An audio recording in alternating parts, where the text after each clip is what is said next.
연합뉴스 정치현 기자입니다. 권양엽 후보님께서 경선에 참여하게 해달라고 그런 입장을 내셨는데, 권향엽 후보님께서 경선 참여하게 해달라고 입장 내셨는데, 그러세요? 네, 혹시 좀 결정을 바꿀 계획 있으신가요?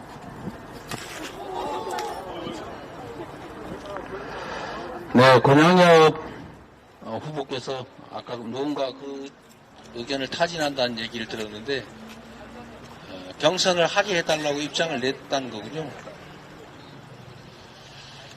저희 최고위원회에서도 이 문제를 두고 지금 경론을 하고 있는 중입니다.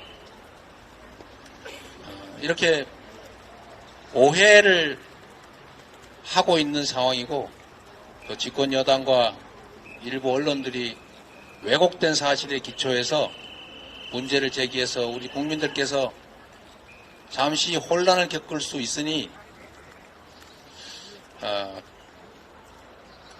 경선으로 다시 바꾸자, 이런 의견도 있으시고, 이미 정한 것인데 부당한 지적을 하고 공격을 한다고 그에 따라 맞춰서 번복을 하면 마치 그 주장이 옳은 것처럼 되지 않느냐, 이런 말씀도 있습니다. 그래서 저희가 오늘 조만간에 5시에 이 문제를 결정하기 위한 최고위원회를 긴급하게 소집해 놓은 상태입니다. 어느 쪽으로 결정할지는 모르겠는데, 본인께서 경선을 하게 해달라고 굳이 했다면 중요하게 참고할 상황이라는 생각이 듭니다. 예, 또 질문하실 기자분이 있습니다. 네, 대표님, 그 경선 여론조사 업체 선정 과정 감찰 지시하셨다는 보도 나왔는데, 결과가 어떻게 나왔는지 궁금합니다. 네. 제가 아까 시간이 맞지 않아서 그 말씀을 못 드렸는데, 그 말씀도 좀 드리겠습니다. 선거 과정에서는 당 입장에서 전략적 판단을 하려면 소위 여론 지형을 계속 조사해야 됩니다. 조사의 방법도 다양하게 합니다. 그런데 특정한 몇 군데 전략적 판단이 필요한 곳에 대해서 조사를 할 때 질문은 모든 후보를 넣고 조사하기도 하고 일부 후보만 넣고 조사하기도 했는데, 왜 일부 후보만 조사를 했느냐라고 하는 문제 제기가 있었습니다.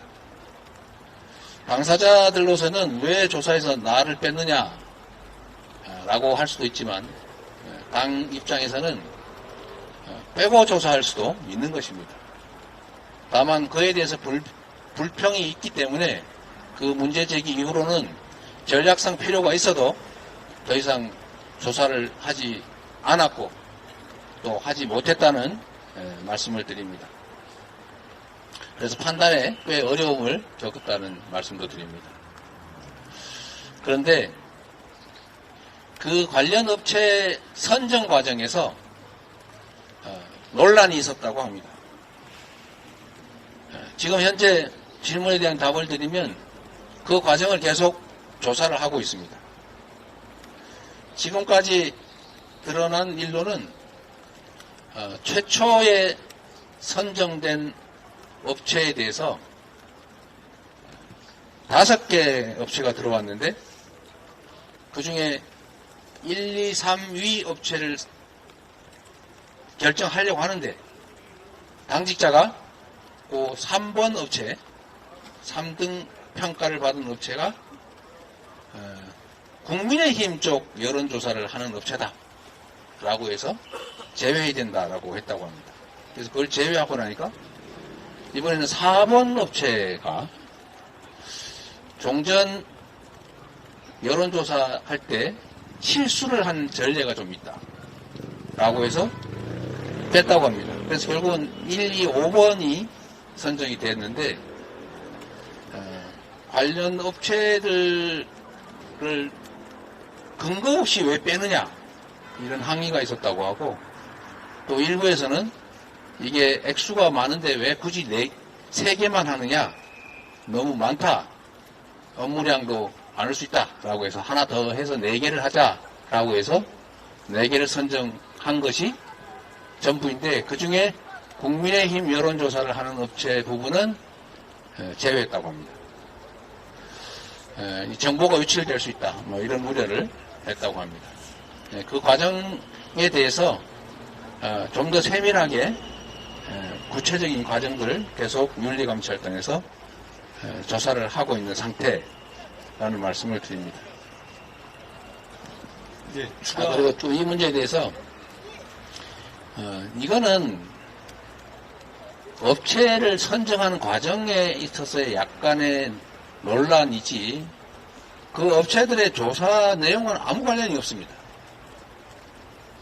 근데 마치 그게 경선과 어떤 관련이 있는 것처럼 의혹을 제기하는 것조차도 일부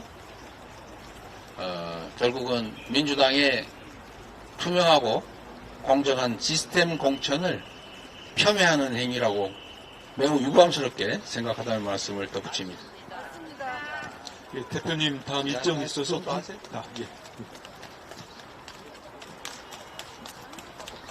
내일이면 홍영표 의원님이 아마 탈당할 걸로 예측이 되고 있는데요. 지금 김영주 전 부의장도 그렇고 많은 의원님들이 탈당 네. 후 자기 지역구에 다시 출마를 할 걸로 보이는데, 홍영표 의원님과 오늘까지도 뭐 이렇게 연락을 하시는지, 그리고 당대표로서 어떻게 생각하시는지 구체적으로 부탁드리겠습니다. 홍영표 의원께서 탈당을 하신다는 얘기 저는 지금 처음 듣습니다. 홍영표 의원께서도 우리 민주당에 정말 중요한 역할을 해오신 역량 있는 분이십니다. 다선 중진으로서 큰 역할을 하셨습니다. 저는 개인적으로 이렇게 배제되신 분들에 대해서 참으로 안타깝다는 말씀 드립니다. 얼마나 본인으로서는 억울하겠습니까? 누구나 그 마찬가지일 것입니다.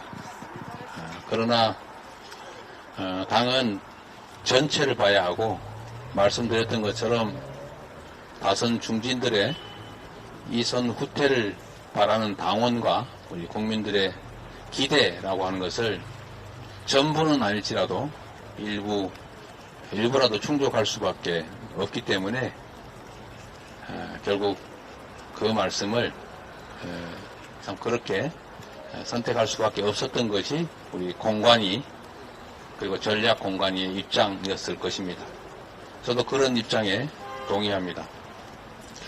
제가 초기에 우리 당 원로 이런 분들께 제가 한두 분 이렇게 전화를 드렸습니다.